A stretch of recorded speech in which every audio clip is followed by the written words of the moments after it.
Hey, welcome into the Snap. Your 2022 offseason has been humming, and the boys are here today in the flesh, video form. We got some podcast form going on, lots to talk about, tons of Dynasty news. We've got our 2022 Dynasty Rankings underway.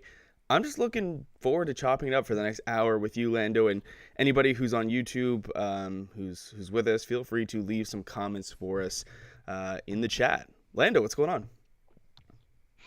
I'm doing well, Mac. We have to our right or left, depending on which way you're looking at it, our updated Dynasty Rankings, our first reactions to Dynasty Rankings post this free agency frenzy. The trades that are going on in the NFL is nothing like we've ever seen before. So check out our YouTube channel if you haven't already, because we have some rankings. We'll talk about that a little bit later. But either way, Mac, I'm excited. We have a ton of stuff to talk about, a lot of implications. Deshaun Watson, Tyreek Hill, Devonte Adams, and much, much more to figure out what to do with these guys in fantasy football, in dynasty football, what we think they're going to do in redraft. Either way, Mac, great to sit here with you Dude, today. if I told you a year ago Deshaun Watson would be playing football, someone would have traded 3 first-round picks for him, and Tyreek Hill and Devonte Adams would be on new teams, what would you say to me?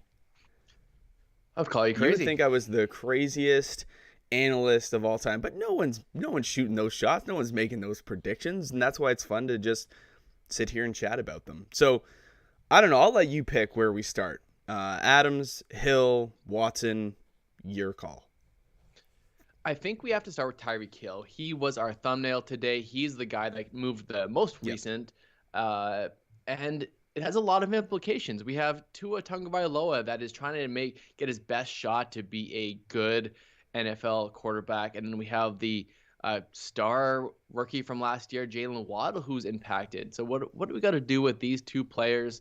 The backfield in Miami is crazy. What do you think of the trade, Mac? Does this impact the Chiefs at all? They don't really have a wide receiver. It's only McCole Hardman that's back with the Chiefs. So we have lots to Well, they've got here. Juju Smith-Schuster, who just got that upgrade. That guy went from being maybe the second or third target. Well, that might be being generous.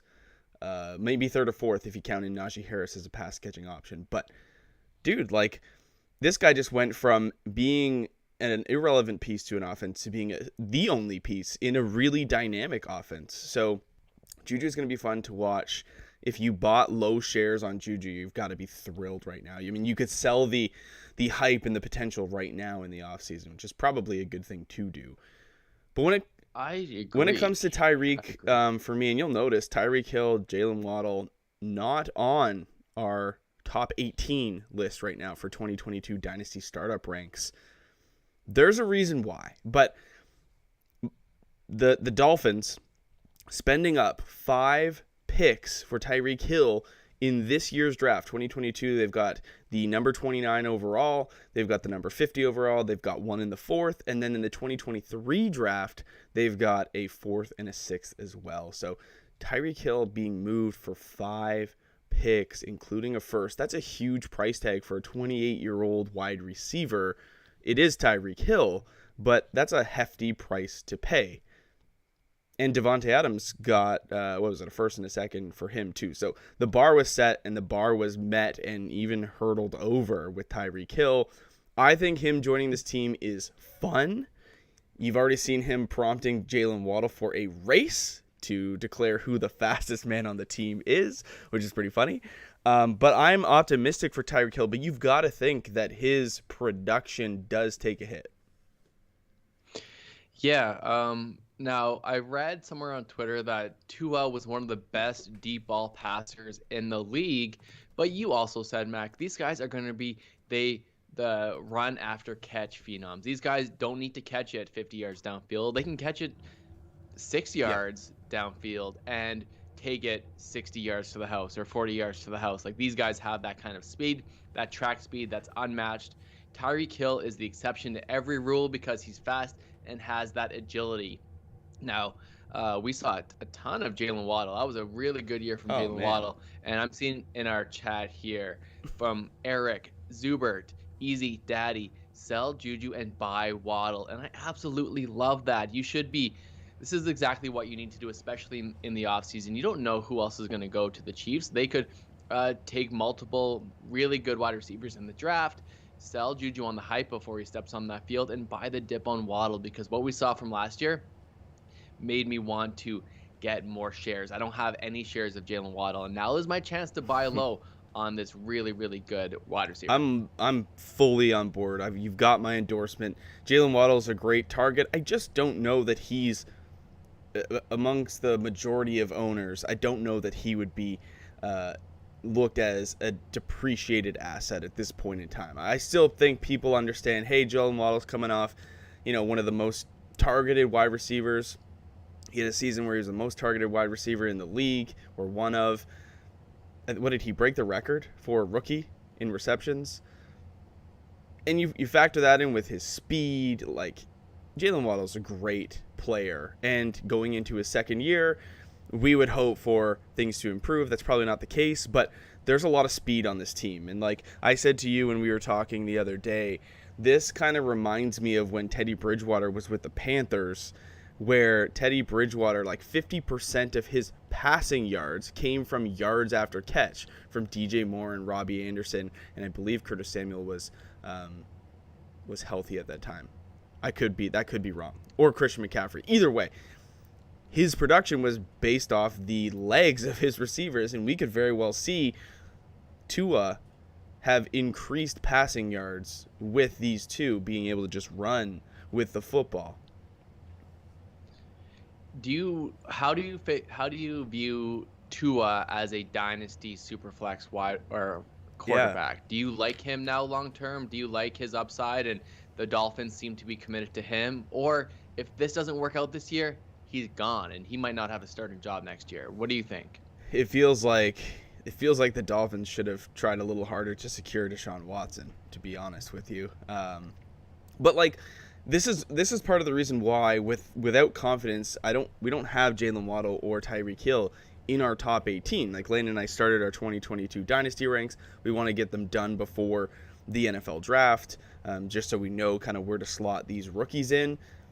But I want to do the projections for the Dolphins before we go and assert these guys into our rankings, because I have a funny feeling that what I project forward and what you project forward for Tua Tagovailoa is not going to support Jaylen Waddle and Tyreek Hill at these, top 20 wide receivers, or inside the top 20 wide receivers. I'm a little bit hesitant to move forward with confidence on that proclamation. So as of right now, I mean, they're going to be close. Jaylen Waddle, I think you could twist my arm to having him above Stephon Diggs at 16.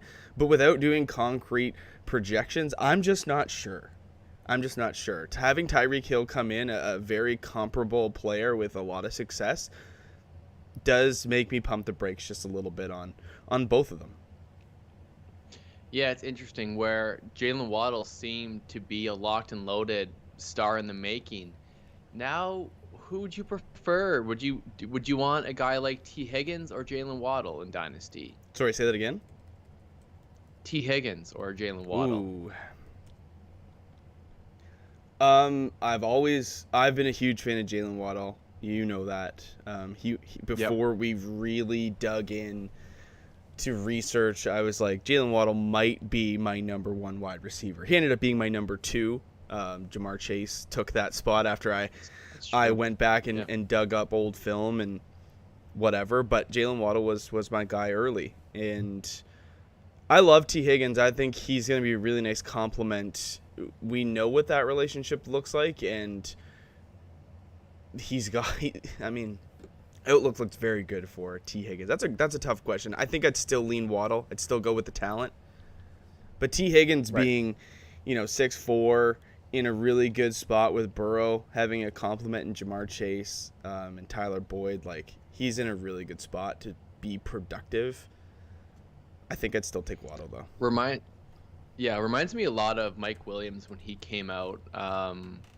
If Williams didn't get so banged up going for those jump balls, and I think T. Higgins is better after the catch than Mike Williams, but very similar size and tied to a young quarterback, and both have a bright future. It's really, yeah, you're right. It's very thin lines, and it might be personal preference. So take the better offense, which seems to be the Bengals right now, but there was a point in time last season where you could have bought T. Higgins for nothing. Like, the first 8 games of the year, Jamar Chase was on a ridiculous pace, like a record-breaking pace. He did a really good job of adhering to that pace. But T. Higgins was kind of left for dead. And then Jamar, we saw have a lull in the middle of the season. Defenses started to figure him out. He saw more double teams. And then it was like, oh, like T. Higgins is good. We should get the ball to him. And then it just became, you can't defend both. And yeah, it was really interesting. I'm optimistic, like I said, for T. Higgins on my one dynasty team that you know about. I have Burrow, Chase, Higgins, and Mixon. And you called me crazy last year for owning them. And I kind of felt crazy myself, but it ended up being a really nice year to own that quad stack. So I'm optimistic, but I would rather probably take Jaylen Waddle over Higgins in a startup draft anyways. Your team is looking really nice in that league. You're gonna pass me this year. My team is getting old and they're changing teams, and I hate it. But first of all, Mac, or lastly, are you buying Tyreek Hill right now? Are you buying seems like what the dip is obviously on Tyreek Hill, where people may be panicking if they own him?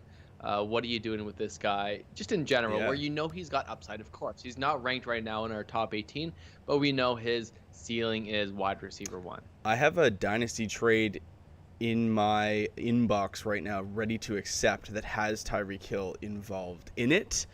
I don't know that I want to pay the price that the owner wants, but I'm considering. So, yeah, I'm looking to get Tyreek at a little bit of a discount. I'm not really willing to pay up because Tyreek Hill tied to Pat Mahomes is now a thing of the past, and Tyreek Hill is special, but I don't think that Tua is. So, if the price is right, I'll make a splash, but I think it's worth investigating anyways. Yeah, if everyone's listening to this on podcast 4, make sure to check out our YouTube channel, like the videos, check out our segments. We will be doing a live draft watch party coming up for the NFL draft like we did last year. We always do it. It's one of our favorite events of the year. One of our listeners, Easy, just brought up when the Packers took Jordan Love, we had to shut down. Somehow Mac's computer just spontaneously lit on fire, and it just the stream shut down. But either way, make sure to drop in and stay tuned for the offseason. We'll be looking at all these rookies, doing some rookie profiles again as it draws closer to the NFL season. We're going to start to ramp it up. And if you want to ask us specific questions about your teams, dynasty teams, trades, join our Discord community. It's a great community of like-minded fantasy people, and we're in it all the time. And we've got some great community members, and then Mac and I are in that as well. So if you want help with your dynasty team drafting this upcoming year, make sure to join our Discord. It's a lot of fun, and it's free too to join. 100%. Really interesting question from Adam, which is going to transition really, really nice into our talk about Devonte Adams, I'm going to assume. He's saying, yes. Mac, fix the Packers. We'll let Lando answer this one too. Pick one guy left to sign, one guy to target in a trade, and one guy you want in the draft. And so Rodgers and Green Bay needs to do all three for the offense to succeed. Okay, really good question. Yeah. My answer for the guy left to sign would be Robert Tonyan, but that came through. He signed a 1-year, $3.75 million deal. So that would have been my one guy left to sign. But what about free agent to sign? A free agent to sign. Okay, so is that... Oh, okay, so he's not saying for the team. He's saying somebody out there. Yeah. Oh, okay. Okay, so number 1, Jarvis Landry. Go sign Jarvis Landry. He's just sitting there. And I stole that answer from you. I'll be completely transparent on that one. Adam, I'll also tell you about the Hill trade. So that would be number 1. Sign Jarvis Landry. A guy to target in a trade... I mean, DK Metcalf is super interesting, but that's going to take up some firsts. Oof, yeah. Could you get him for one of the firsts? I mean, I'm going to say yes. We look at that situation right now. Tyler Lockett and DK Metcalf just sitting in Seattle with Drew Lock throwing the football to them. I mean, we've got, like, that's got to be something else that we talk about. And I think it's something that we're going to have to talk about if the NFL draft goes by and the Seattle Seahawks do not make a play for a quarterback. We're going to have to really sit down and say, what is the value on these two right now? And you'll see DK Metcalf not up on these rankings either. So we are cautiously optimistic for DK. But I would say go out and get DK Metcalf and then sign Jarvis Landry. In the draft, it's hard to say who's going to be left. I've seen a lot of mock drafts where people have got Treylon Burks going to the Packers at 28. That's a dream. That's a jersey order right away. It is. I tend to think that he'll be gone. So will Drake London. So will potentially Jameson Williams. So I'm kind of thinking if you've got DK and Jarvis Landry, like a guy like Chris Olave would be a nice little guy to stretch the field. Right. So I think like if anyone's good, I'm just factoring in Landry and DK, and then you've got Olave. I think that would be a nice pairing. He wouldn't be the guy I would go out and get per se. I would rather have like Burks. I don't know that he fits the system as well as Olave does, but having some speed would be nice. Olave is a guy that I'm not too sure about, but I do think if he lands with the Packers, that's a recipe for success. He's a fast wide receiver. He went 4 years in playing football in college, so I think he's well refined. He's ready to play. He seems like he could be like a Calvin Ridley type player where he's just ready to produce year one. An older rookie, but I think he has a talent, but in the wrong situation, like Olave with the Eagles would be a nightmare. Agreed. But Olave with a Russell Wilson type, with Aaron Rodgers type, that's what we would need for Olave to succeed in the NFL. So he's very much landing spot dependent in my opinion. Easy also saying that a low-key trade would be getting Brandon Cooks instead of DK. And I think you're right. That trade could be facilitated for much less of a cost. So it could go either way. Absolutely. I would like to see them make a move, but that's just not Packers fashion. Yeah. This is good. This is good. We do need to talk about Devonte Adams. I do have some questions in the chat that we will discuss here shortly, but Devonte Adams shockingly gets traded to the Las Vegas Raiders. Very weird scenario. There's a lot of rumors going on that Aaron Rodgers knew that this was happening, that the Packers offered more money to Davonte Adams than he got with the Las Vegas Raiders, but he wanted to be done. This could be another instance where the Packers just fumbled their negotiations with the player, kind of like how they made Aaron Rodgers mad and they made Davonte Adams upset too with giving him that franchise tag, and they just should have given him the extension before doing this or offering him this extension. So whatever happened, it's too bad. I would not have thought that the Packers trade him away, especially after getting Aaron Rodgers, signing him to this massive contract, and now Rodgers really has no one to throw to. What do you do with Davonte Adams? What's his upside? He goes back to his college quarterback with Derek Carr, so there's already a connection here, and it's a good duo with Waller and Davonte Adams. Man, like, okay, first things first. I've seen so many takes on Twitter of like, you see Tyreek Hill and Davonte Adams leave the teams that they started with. They don't care. They just want the money. Like, let's depart from that thinking, okay? I'm as mad as the next person is to see Davonte Adams go. But the Packers offered him more money, plain and simple, which is crazy because the Packers were one of the top 3 teams over the cap as it is, and then they shell out $200 million for Aaron Rodgers, and then the $150 million for Devonte. What is this salary cap? What is it is the cap's a fake thing. It's not real. It reminds me of like Whose Line Is It Anyway with Drew Carey, where he's like, welcome to Whose Line Is It Anyway, where the games are made up and the points don't matter. Like, it's just, that's what the salary cap is. It's this fictitious thing that doesn't matter. Yeah, look, Devonte Adams gets to reunite with Derek Carr, college quarterback.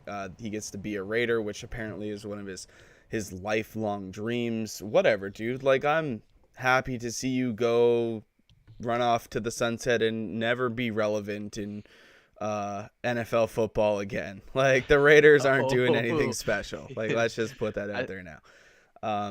No. And if that means that Josh Jacobs gets less use, I'm all for it. You know, that little troll can head off. Yeah. No, but shade Davonte Adams going to the Raiders, sure, it's not going to be what it was with Aaron Rodgers. Aaron Rodgers is a Hall of Famer. Derek Carr is not. He comes into an offense where they have a really solid tight end in Darren Waller, a really solid slot wide receiver in Hunter Renfrow.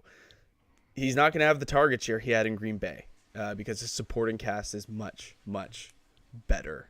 But he got the bag. He got to play with his favorite team. It's a good move for Davante. It just leaves the Packers going. Marquez Valdes-Scantling is gone. So we've got Alan Lazard, Randall Cobb, and Amari Rodgers on the squad right now. So leaves the Packers in a hole. I'm not shocked, but happy for Davante.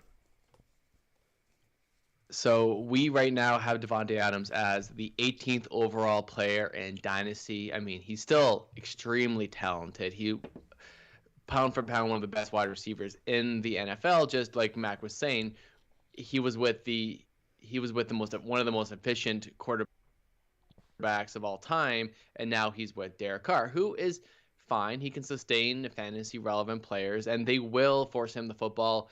Will he get that 30+% target share on a high volume offense? No, but he will get his. This brings Darren Waller down a little bit, I believe. Because they will drop so many plays for Davonte Adams in the red zone because they paid him all this money and because he went there. They're going to do whatever it takes to try to fabricate touches and fabricate touchdowns for him like he had in Green Bay. Will it work? Probably not as efficiently, but that's why he's down from, say, a top 5 player in Dynasty to 18. So, Davonte Adams would be an interesting buy, in my opinion, because, heck, it could work out. There's that chance that the relationship works out, and he's still a very talented wide receiver. So if the price has dipped on Davonte Adams, I would be absolutely fine on trying to acquire him at a discount. Interesting question here coming in from our YouTube chat, Mark Yosko. Playing in a Superflex startup, he's got the number 2 pick, wondering if he should go Mahomes or Herbert. Right now he's leaning Herbert.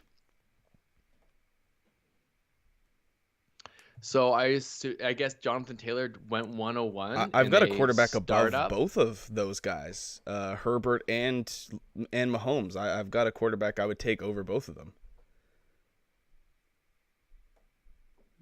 Are you no, saying you want Joe Burrow ahead of these guys?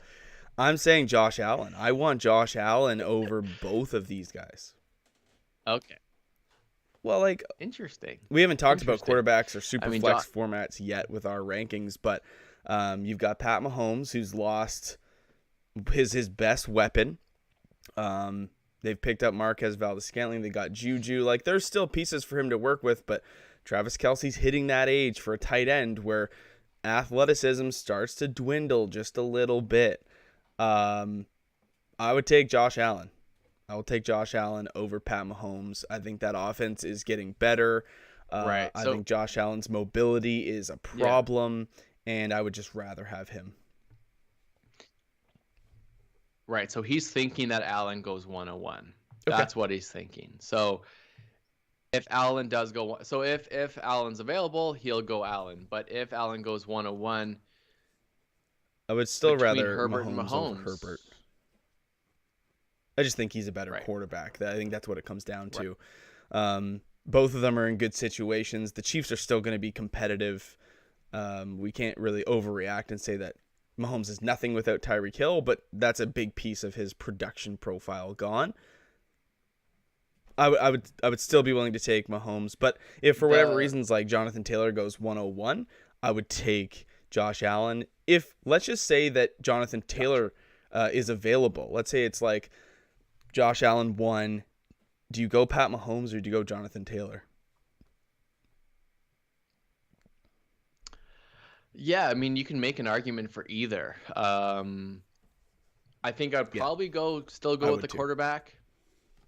Um, super flex, really, it's so important to have these elite quarterbacks, and you could at your two whatever it is, 210, 211, you could Yeah. still get a solid quarterback or a very very good or a very very good running back. So you could quarterback, and then on your turn pick there in the third round, then you still get I think you Dude, still get a good running back. I don't know. It depends how well, that's people the thing. value You start to quarterbacks see in that league. quarterbacks, a quarterback run happen, and then what happens to all of these fantastic running back and wide receivers? They just get pushed down the board. And really, like Mark, that's what you're hoping for. You'd Yeah. be hoping for a big quarterback run so that you can grab a top tier running back and wide receiver with your second and third round pick. Or if there isn't that quarterback run, you hammer quarterback again and you build that foundation for a Superflex Dynasty team with two solid quarterbacks. Yeah. Talking about quarterbacks, Deshaun Watson. Deshaun Watson is going to be playing football Yeah. in 2022. Um, yeah, We yeah, think. I don't know that he gets a suspension larger than 8 games. That's sort of the way that I'm feeling about it. But 3 first-round picks for Mm. Deshaun Watson and a little bit more.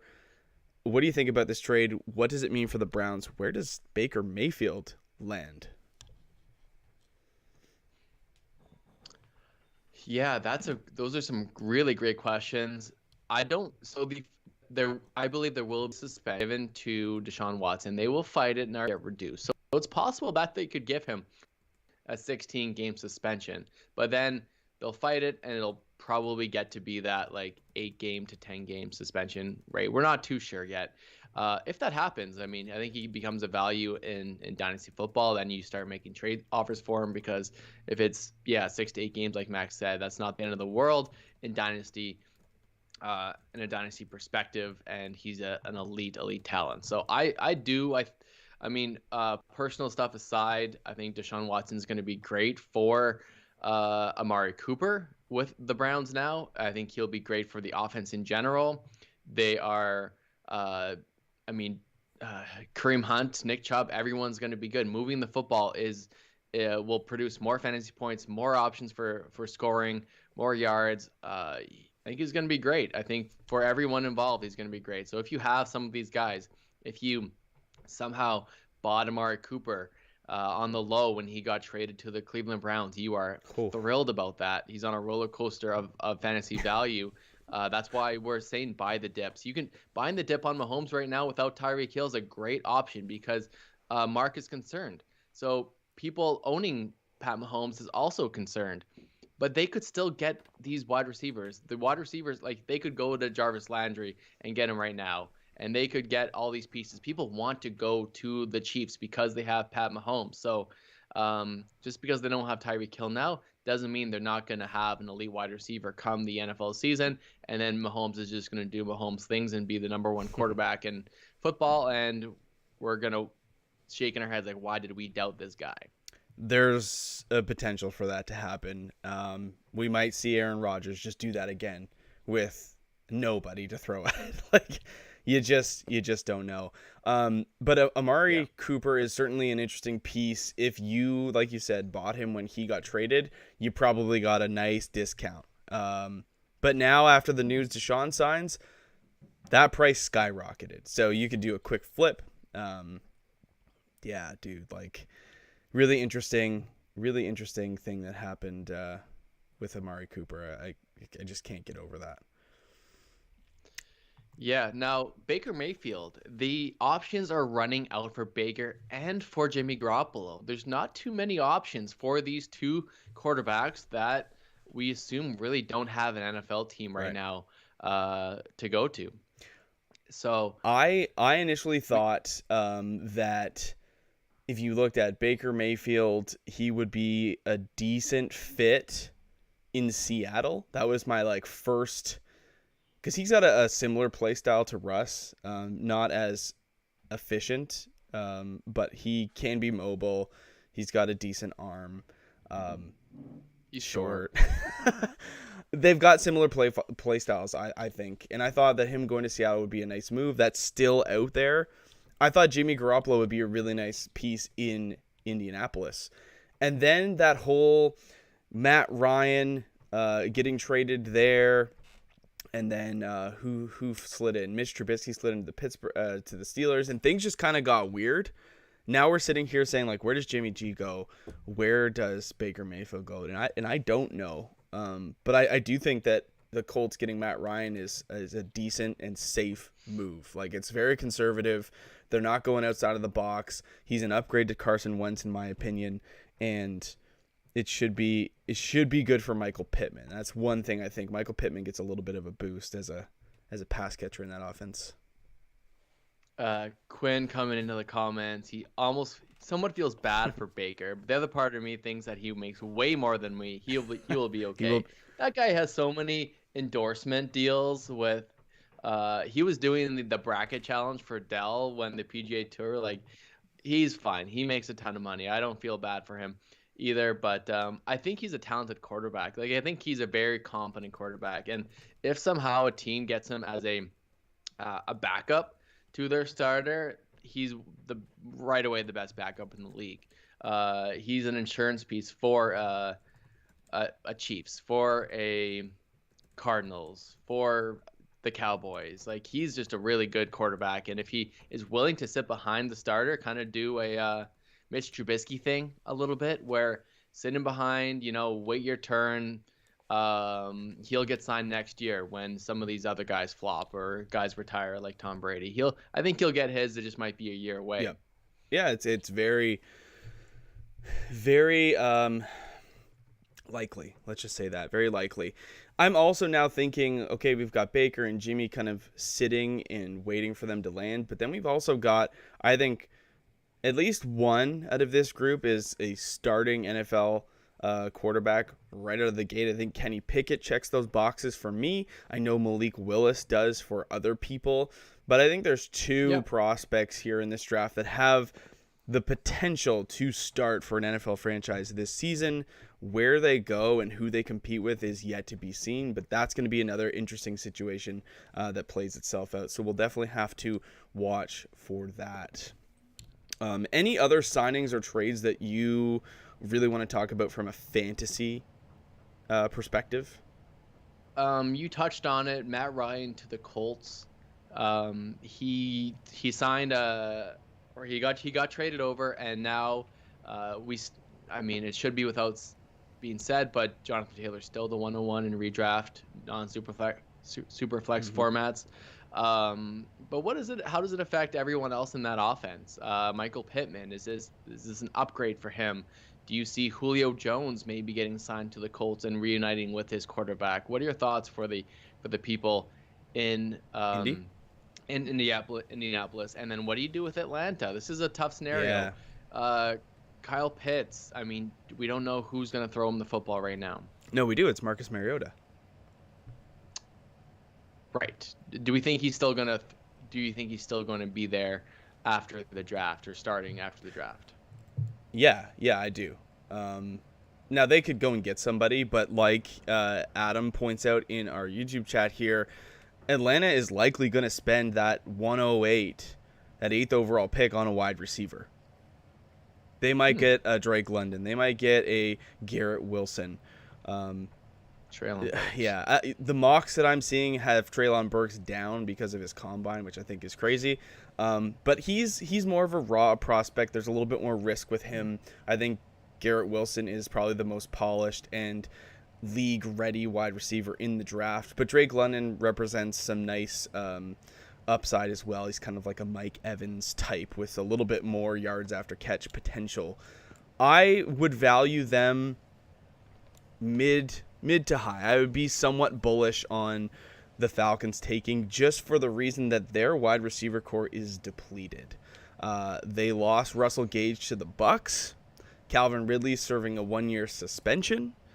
It leaves Kyle Pitts by his lonesome with Cordero Patterson, because Olamide Zaccheaus I don't think is signed yet.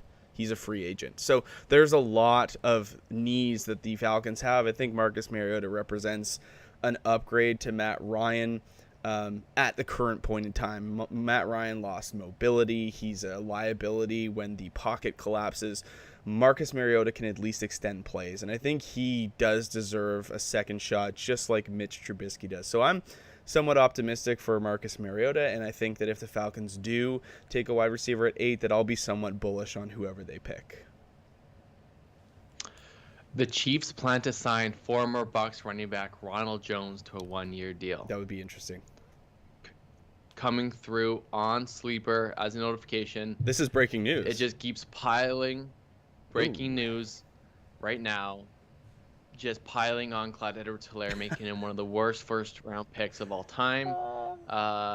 He is that's terrible. Like, for anyone who drafted Clyde Edwards early a couple of years ago or last year, he's terrible. You don't want to own Clyde Edwards. Like, just you can drop him to the waiver wire. In Dynasty. Whoa, relax. I'm kidding. I did see a funny tweet the other day, though. It was like, what are the Chiefs doing? They've got Juju Smith-Schuster, Clyde Edwards-Helaire, and now Marquez Valdes-Scantling. What's with all the hyphenated names? You're killing me. I don't know. No, I think that's interesting. Like, Ronald Jones, to me, has been a player over the last couple of years. You look and you're like, wow, Ronald Jones looked great. Wow, if Ronald Jones gets 15 touches, he's fantasy relevant. He's a player you can put in your RB2 slot that you can flex. But then Bruce Arians just rolls out Leonard Fournette the next game. Or, they go away from the run. It's like, what is going on? If this guy can get some steady work, I think he actually has potential to be relevant. And you're right, Clyde Edwards-Helaire, the confidence that we're losing in him is man. And you know what? He might be a good buy low, but I wouldn't want to get him for free right now. I wouldn't be paying up much at all for Clyde Edwards-Helaire. Ryan's chirping me in the chat if I have 102 nightmares. I took Clyde Edwards at the 102 in our rookie draft, but what helps me sleep at night is my championships. That I sleep soundly, nestled to all my fantasy championships in League of Records. So I'm all right there, Ryan. I appreciate the concern. I'll tell you what, though, Ryan, I have 101 nightmares from 2019. yeah, you haven't gotten over those. You're still restless at night. 101, N'Keal Harry. 101, secure that pick. N'Keal Harry, awesome. I'm not gonna lie. I'll throw you under the bus here. We were talking about it. You had the 104, and you're like, what am I gonna get at 104? DK Metcalf? Nah. AJ Brown? Are you dumb? I gotta trade up and get N'Keal Harry. Had I just stayed put, I would have got AJ Brown or DK Metcalf. Instead, I traded up and I got N'Keal Harry. Oh man. Just like the Packers, if they had stayed put, they might have, just got T. Higgins. Instead, they traded up. They got Jordan Love, which is now Clyde Edwards-Helaire in the same analogy. Yeah, it's awesome. Yep.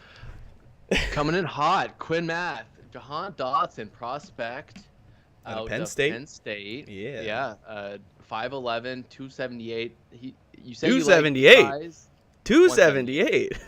Yeah, imagine. Running a 4.43 at 278. I think he's what the NFL goes to now. He's not an overly big wide receiver. Yep. But I would want him to be 6 feet 6'1". I don't love the 5'11", 178 size. Now, he's fast. I've heard some hype around him, but he has a great college dominator. Yep. 44.3%, 90th percentile college dominator. Broke out at age 20.5. So he didn't break out as a freshman in college, but I've heard some hype around Jahan Dawson. What do you think about Jahan, Mac? Man, I think he just fits the mold for what Penn State does in developing football players. Like, notables lately, let's just say that, Saquon Barkley and Miles Sanders at the running back position. But then you look to the wide receiver position, and it's plentiful. Chris Godwin, Allen Robinson. Some are escaping my brain at the moment. But there are some unbelievable football players that come out of Penn State. Mike Gesicki, I think, played there too. Yep. KJ Hamler played there. Deshaun Hamilton, but that never worked out. Anyways, Penn State develops really good talent. Jahan Dawson has an interesting production profile. I'm not super bullish on him, and I think with this bold take by Quinn here, I think it really comes down to where does Jahan Dawson land? Because if Jahan Dawson, that's going to be a tough one to say this year. If Dawson lands in a tough spot with the Eagles, let's say, they've moved on from Jalen Reagor and J.J. Arcega-Whiteside, and they just want to say, we're going to take a little splash here. We're going to get Dawson. Think he fits the system. Great. I'm not going to be overly bullish on Dawson to do anything because we saw how Jalen Hurts capped Devonte Smith. It's going to be like he's going to have to land with the Packers. Like, oh, okay, now we have an argument to make here. So he says he gives me the Hopkins feels, can get up high, locks it on the ball, tracks it nicely, good awareness, toe tap, shifty. Like, yeah, he's fairly polished, but again, it's going to come down to landing spot for me. So arm length for DeAndre Hopkins, 33 3/8, which is 91st percentile.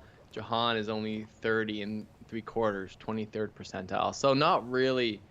I get it for his size, like at 5'11", that's not bad. But DeAndre is 6'1", so 214. So I don't know if I like that comp myself, Quinn. But hey, man, you got to get your guys. If you like him and you see him play and you just see number one rookie wide receiver, heck, man, like go for it. What's our take on Travis Etienne and James Robinson with the late Achilles injury and new coach? Also, are you worried about Spiller after his recent workout numbers? I'm trying to acquire Travis Etienne, and what I've learned is that the price has not dipped as far as I would like it to. As for James Robinson, I don't hold much faith that he's going to be able to overcome this injury and be a part of this offense to the tune that we would want for fantasy. I say that because the Jags went out and drafted Travis Etienne to complement Trevor Lawrence. They did so in the first round. And now James Robinson going from healthy to having the worst injury that a running back can have. And look, Cam Akers came back. He wasn't the same, but he came back. It's possible that he gets back on the football field, but I'm going to be looking for him to be a complementary piece, not a focal point of the offense. So I'm in on Travis Etienne, and I've always kind of been out on James Robinson. I'm not worried about the new coach, and Isaiah Spiller, I think, has been relegated to running back 3 for me. I think I would rather have Kenneth Walker at this point in time if I had to order them 1, 2, 3. Did you see that TikTok that went viral about the guy pretending to be Urban Meyer? Oh man, it's funny because the article came out about him not knowing star NFL players. I was just gonna say like Aaron Donald and Deebo Samuel and Bosa. I'll send it to you after. It is jokes. It's super funny. He's like, the one part that made me laugh that's relevant to this conversation. He's like, who's that guy looking over there or playing there? Oh, James Robinson. Oh, he's on my team. Oh, that's James right there. Guess we shouldn't have drafted a first-round running back, I guess. It's like, oh my God, just throwing so much shade. Like, why? You've got a very talented running back, but yet you still spend a first-round pick on a Travis Etienne. But I agree with you. I'm completely out on James Robinson. He's dead to me, but I'm in on Etienne. I think they've got upside. Great pass catcher. Was one of the best pass catchers in that class with Najee Harris, and he's super young. So he's. If quite I'm a bit trading for younger Travis than Najee Etienne, as well. I'm going to point to the fact that this is an asset that is not yet to step foot on an NFL football field. Like, I am going to hammer that, even though I'm not worried about it. That's something I'm going to bring up. I'm going to bring up James Robinson. I'm going to try to not point to the injury, but but I've been terribly unsuccessful in getting Travis Etienne. So what I'm doing isn't working. Quinn also says Brian Robinson Jr. is his favorite rookie running back. Think he's a total stud. big back reminds me of an early David Johnson.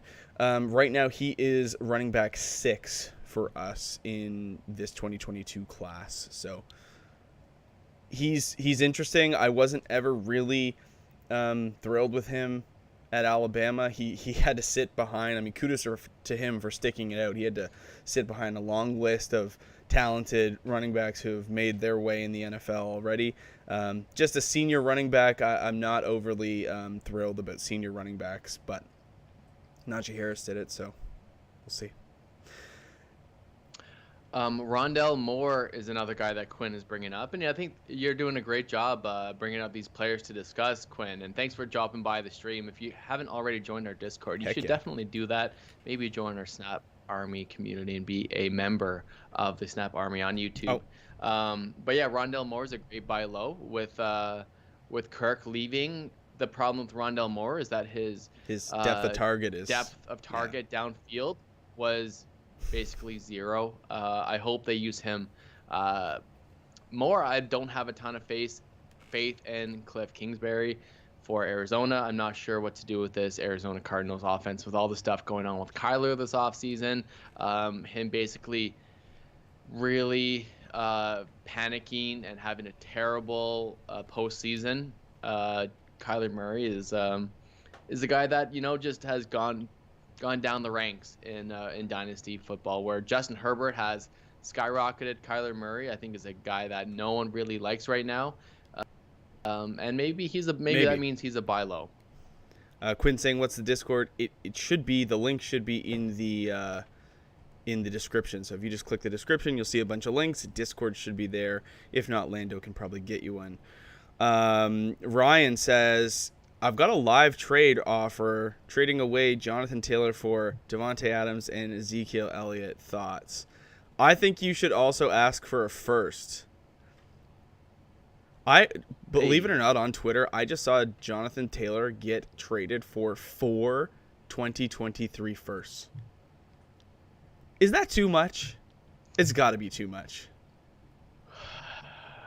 Especially if your team only has Jonathan Taylor and you're rebuilding or you don't have any pieces to contend, then I don't mind that at all. It's a problem if you're trying to contend, make the playoffs. That trade doesn't really do anything for you because you don't have any pieces. I mean, you need to have pieces on your team like a Devonte Adams, like a Zeke Elliott to contend. If you're trading away extremely productive running back, the number 1 running back in football. I think, so to answer your question, Ryan, just one first. I think a first plus Adams plus Zeke is interesting for Jonathan Taylor.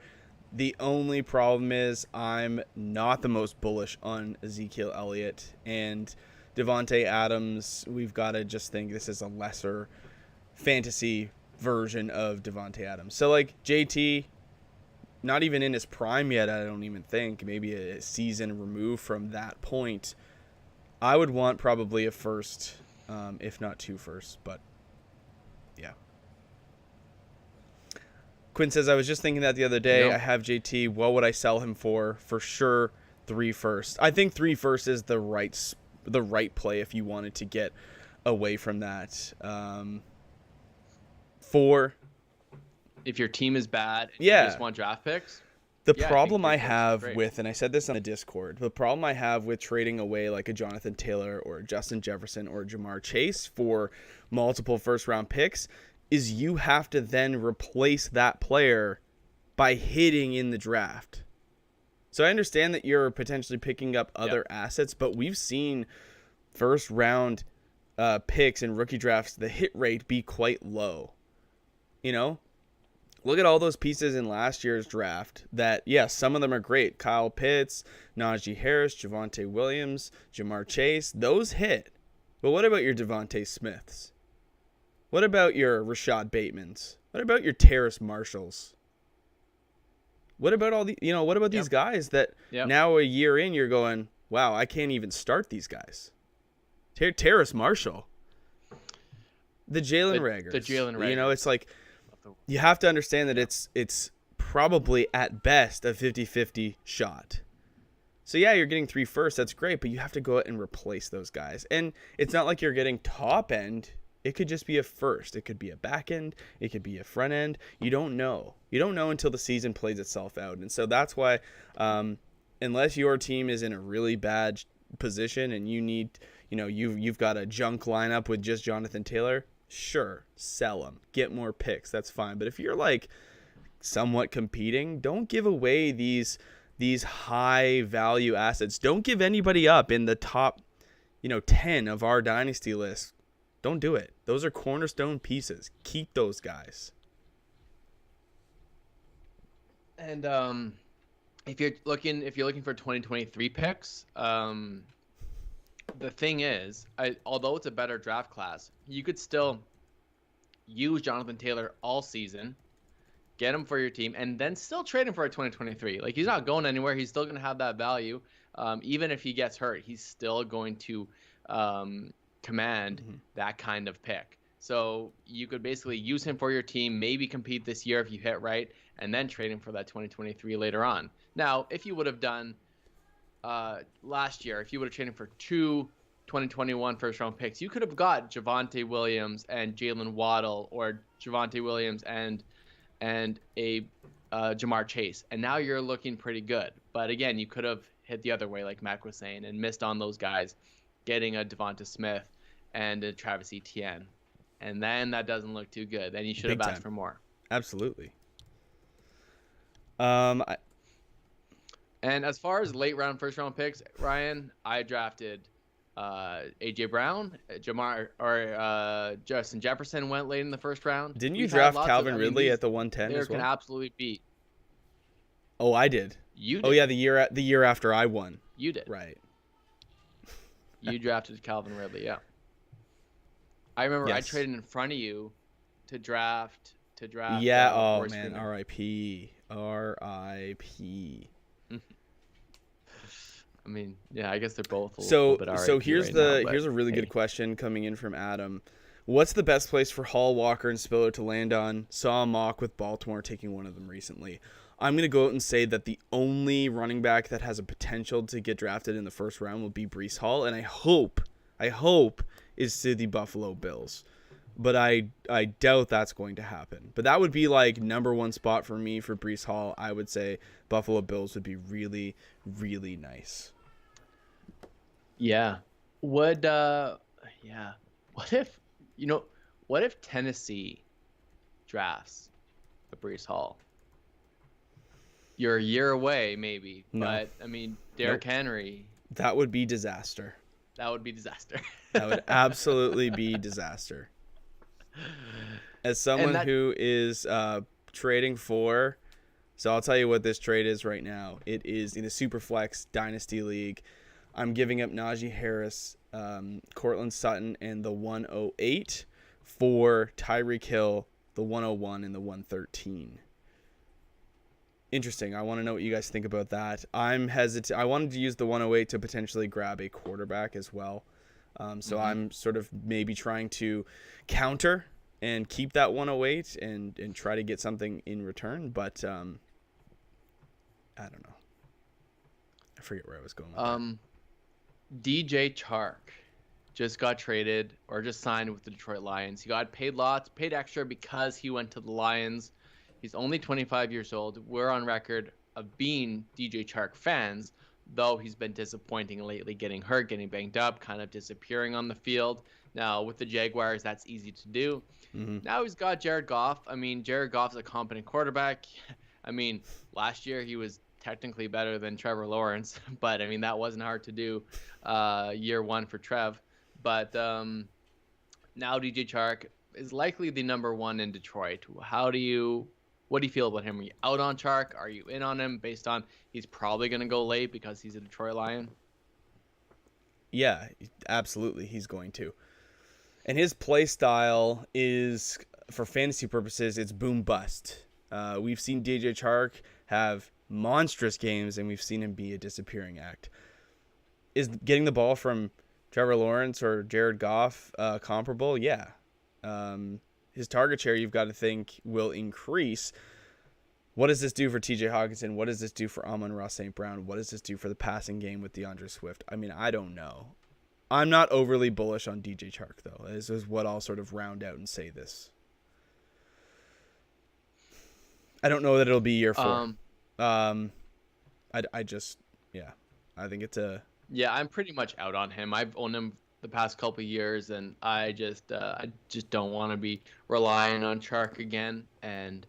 Yeah, I'm out. Sorry, guys. Going back to the Walker Spiller, I think one team that definitely needs to address their running back position is the Atlanta Falcons. They signed Cordero Patterson to come back.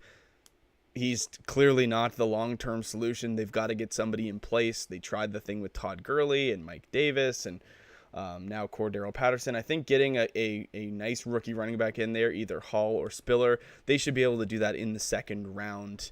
And if Breece Hall is sitting there, Breece Hall to the Falcons wouldn't be the end of the world either. I would love to see him with Buffalo, but him there. I mean, Breece Hall to the Chiefs would be the absolute, like, yeah, let's do it. But if they're signing Ronald Jones, that's not going to happen.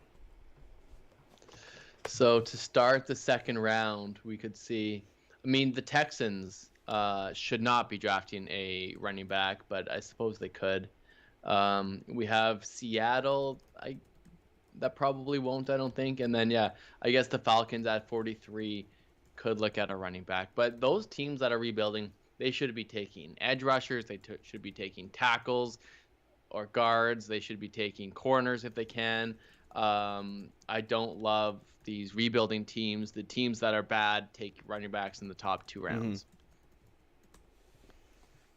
Love it. Personally. So what do you think, Mac? Are you going to do this deal live on the air, or are you going to let Breece Hall come to me? See, so this is the part that I'm struggling with, is that I don't know where Breece Hall lands. And part of me doing that is a risk. Like Adam says, What if Hall goes to Houston? Well, then it would just tell me that Houston still has no idea what they're doing in building a franchise. You know? That would be devastating. It really would be. I mean, yes, he's going to get a lot of work. Someone that I was talking with in the Discord last night said, like, what do you think about Marlon Mack to the Houston Texans? That's been rumored. And I'm like, all right, who would you rather have? Kareem Hunt or Marlon Mack? Let's pretend Marlon Mack is a starter and Kareem Hunt is still the backup to Nick Chubb. And they were like, I think I'd rather Kareem Hunt. I'm like, yes, so would I. Yeah, so that kind of tells you like all you need to know about the starting running back for the. Now look, Marlon Mack and Breece Hall are 2 different football players, and I think Breece Hall is much better. But the offense that's going in Houston is, I mean, I'm not looking to be a part of that. Like Breece Hall, this is the range of outcomes for Breece Hall is massive. Where Breece Hall goes to the Bills, and then he jumps in front of DeAndre Swift and Javonte Williams, possibly, in our rankings. Maybe just behind them. Maybe. But then if he goes to Houston, then he's probably not in the top 20. Maybe. That's the thing, is like putting Breece Hall in this list now is dangerous because the range of outcomes for him can be off this list, can be at the top of this list. I mean, I think one thing we've learned over the years is not to overreact to landing spots either. Talent usually rises to the top. It usually wins out. Like Clyde Edwards-Helaire, everyone overreacted. Even though we had him as the 5th ranked running back in that class, he landed with the Chiefs and everyone went bananas. Yep. I don't think there's a running back in this class that's better than Breece Hall. I don't even think it's close. If Breece Hall lands with the Texans, I'm going to be shattered.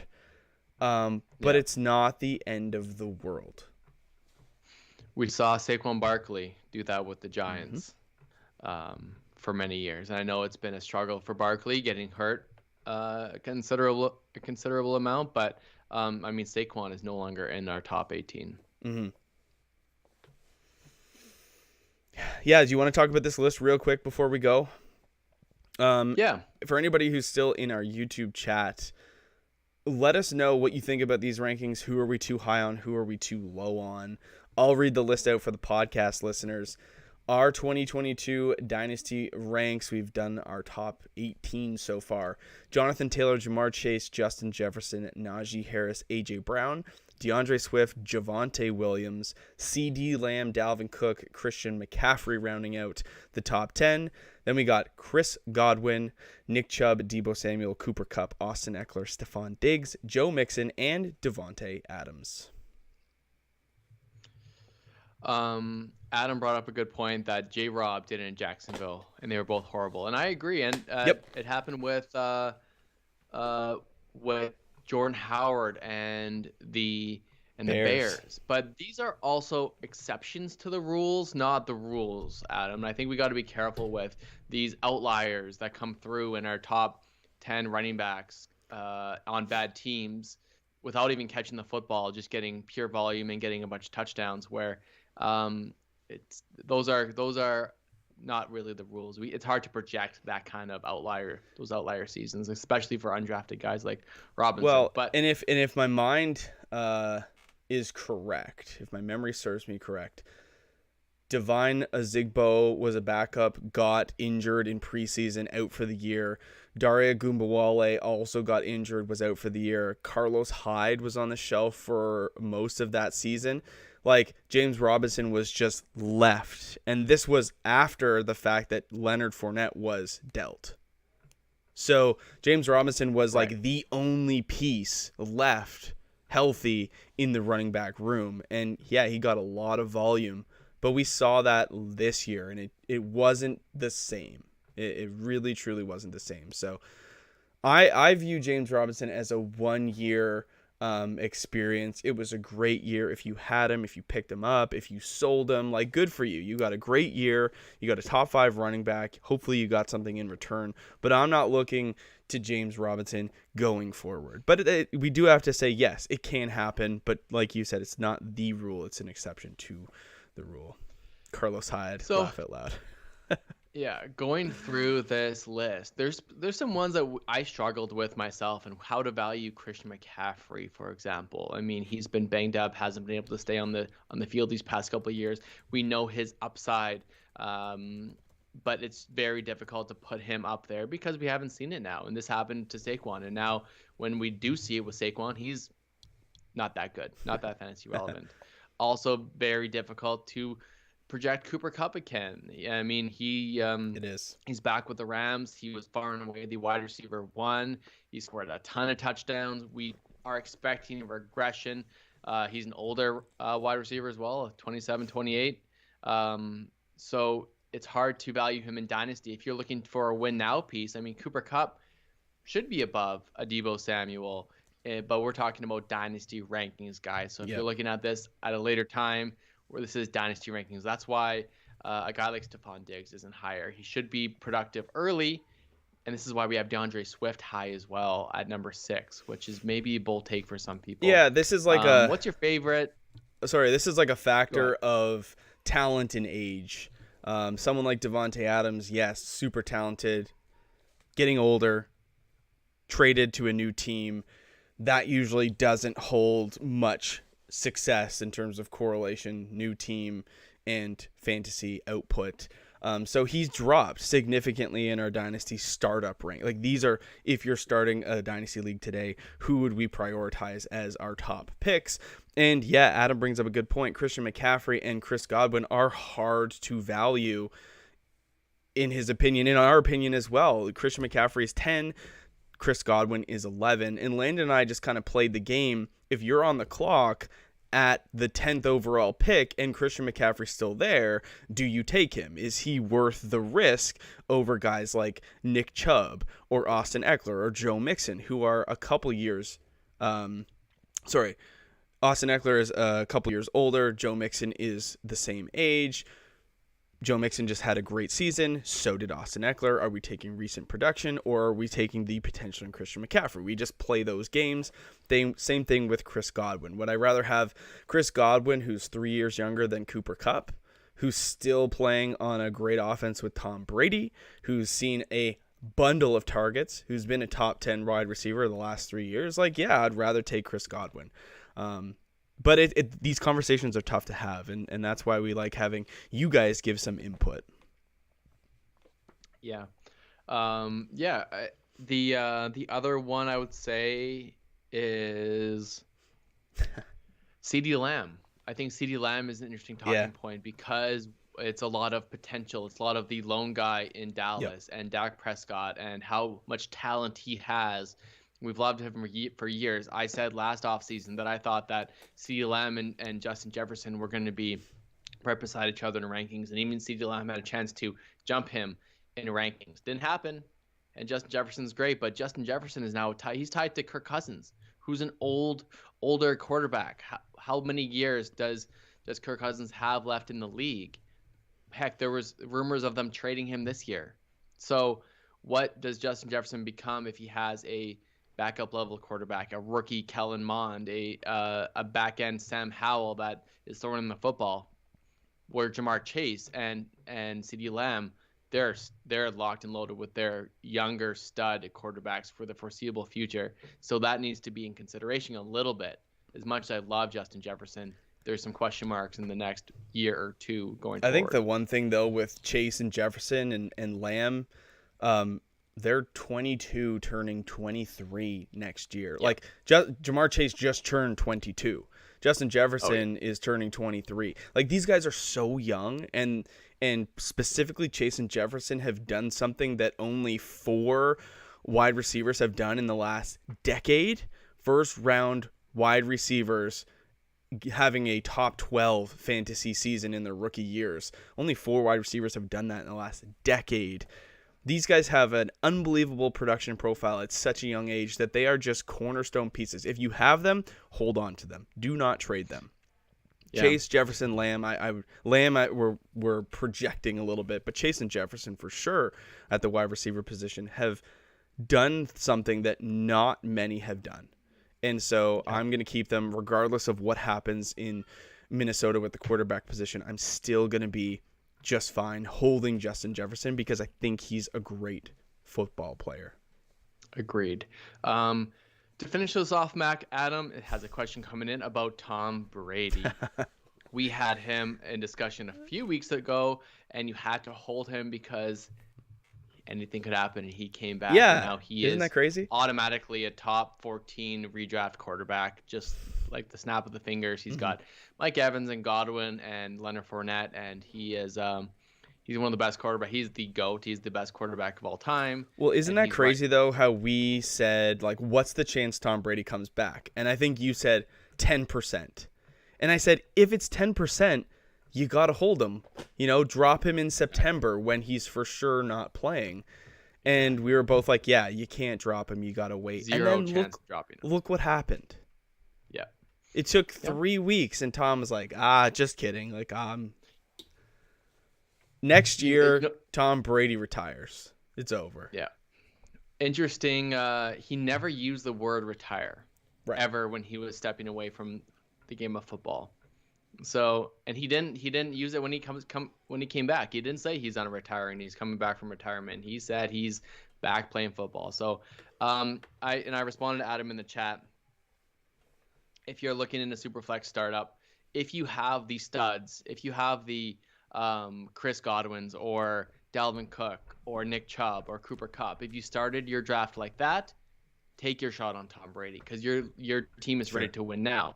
If you took a shot on a DeAndre Swift, the rookies, you grabbed Breece Hall, you have Justin Jefferson, you have these young guys you're building around, you're not sure, Travis Etienne, these guys that are kind of unproven, Jaylen Waddle.